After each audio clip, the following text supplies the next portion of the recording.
Hello. അപ്പോൾ നമുക്ക് വീണ്ടും ഒരു പണി കിട്ടി. നമ്മളുടെ രുദ്രുവിന് നല്ല പനിയായിരുന്നു കേട്ടോ. 2-3 ദിവസമായിട്ട് അവനെ നമ്മൾ ഇവിടെ ഗവൺമെൻറ് ഹെൽത്തിൽ കാണിച്ചിട്ട് അവന് കുറവുണ്ടായില്ല. സാധാരണ അവിടുന്ന് മാറാറുള്ളതാണ് മരുന്ന് കഴിച്ചാൽ. പക്ഷേ കുറവില്ലാണ്ടായപ്പോൾ നമ്മൾ അന്ന് പാറുട്ടീനെ കാണിച്ചില്ലേ, ചാലിശ്ശേരിയിലെ ക്ലിനിക്ക് ഹണി എന്ന് പറയണേ. അപ്പോൾ അവിടേക്ക് അവനെ കൊണ്ടുവന്നു കേട്ടോ. അപ്പോൾ കുഴപ്പമൊന്നുമില്ല. അപ്പോൾ ആൾക്ക് കുറച്ച് ടെമ്പറേച്ചർ കൂടുതലുണ്ടായിരുന്നു. അത് കുറയ്ക്കാൻ വേണ്ടിയിട്ട് അപ്പോൾ തന്നെ ഒരു മരുന്നൊക്കെ കൊടുത്തു. ഇപ്പോൾ കുഴപ്പമൊന്നുമില്ല. ആൾ ക്ഷീണമുണ്ട്, നല്ല ആൾ ആക്റ്റീവ് തന്നെയാണ്. പിന്നെ മരുന്നും കാര്യങ്ങളൊക്കെ തന്നിട്ടുണ്ട്. 3 ദിവസം കഴിഞ്ഞിട്ട് കുറവില്ലെങ്കിൽ കൊണ്ടുചെല്ലാൻ പറഞ്ഞിട്ടുണ്ട്.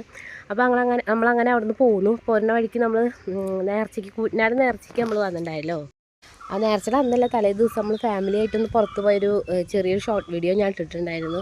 അപ്പോൾ അന്ന് നമ്മൾ ബിരിയാണി കഴിച്ച ഒരു റെസ്റ്റോറൻറ്റിന് തൊട്ടടുത്ത് തന്നെ ഉള്ളൊരു തട്ടുകടയാണ് ഇട്ടത്. ഇത് അന്നേ ഞാൻ നോട്ടിട്ട് വെച്ചിട്ടുണ്ടായിരുന്നു. അന്ന് ഞാൻ എന്നിട്ട് അവരോട് ചോദിക്കുകയും ചെയ്തു, ഇത് ഇപ്പം നേർച്ചയുടെ ഭാഗമായിട്ട് നമ്മൾ കുറേ തട്ടുകടയും കാര്യങ്ങളൊക്കെ വരും, അതുപോലെ വന്നതാണോ അതവിടെ സ്ഥിരമായിട്ടുള്ള കടയാണോ വെച്ചപ്പോൾ അവർ അന്നാന്ന് പറഞ്ഞിരുന്നു കേട്ടോ. അപ്പോൾ ആ ഒരു ഇത് വെച്ചിട്ട് ഞങ്ങൾ ഇങ്ങോട്ട് പോകുന്നത്. അപ്പോൾ നല്ല വെറൈറ്റി ദോശകളൊക്കെ കിട്ടും. ദോശകൾ പറഞ്ഞാൽ ബീഫ് ദോശ, പിന്നെ ചിക്കൻ ദോശ. അപ്പോൾ ഞങ്ങൾ 2 ബീഫ് ദോശയും 1 ചിക്കൻ ദോശയാണ് കേട്ടോ പറഞ്ഞത്. 3 ബീഫാണ് പറഞ്ഞപ്പോൾ ഞാൻ പറഞ്ഞ ചിക്കനും കൂടെ ഒന്ന് ട്രൈ ചെയ്യാമെന്ന് പറഞ്ഞിട്ട് അങ്ങനെ ചിക്കനും വാങ്ങി. പക്ഷേ ടേസ്റ്റ് കൂടുതൽ ബീഫ് തന്നെയായിരുന്നു കേട്ടോ ചിക്കനേക്കാളും. സംഭവം എന്താ വെച്ചാൽ മസാല ദോശയുടെ മസാലയ്ക്ക് പകരം ചിക്കനും ബീഫും. പിന്നെ ഒരു ദോശയ്ക്ക് 100 രൂപയാണ്. 100 രൂപയുടെ ബീഫും ചിക്കനും ആ ദോശയുടെ ഉള്ളിലില്ലേ. പക്ഷേ ഒരു രസം കഴിക്കാൻ. പിന്നെ മയോണൈസ് അങ്ങനെ എന്തോ ഒരു സംഭവമൊക്കെ ഉണ്ട് അതിൽ.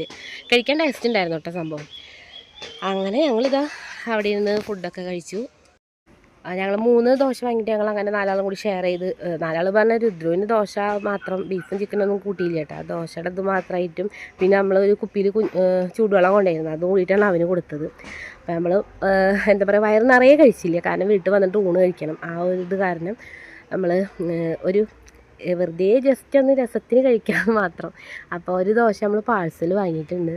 അമ്മയ്ക്ക് അച്ഛനും കൂടി കഴിക്കാമല്ലോ വിചാരിച്ചിട്ട്. പിന്നെ ഇതാണ് കേട്ടോ നമ്മളെ സ്പോട്ട്, ഞാൻ പറഞ്ഞ കട. പുറത്തിറങ്ങിയതിൻ്റെ ശേഷമാണ് വീഡിയോ എടുത്തത്. അപ്പോൾ വീഡിയോ ഇഷ്ടമായി ലൈക്ക് ചെയ്യുക, കമൻറ്റ് ചെയ്യുക. അപ്പോൾ ഓക്കെ, ബൈ.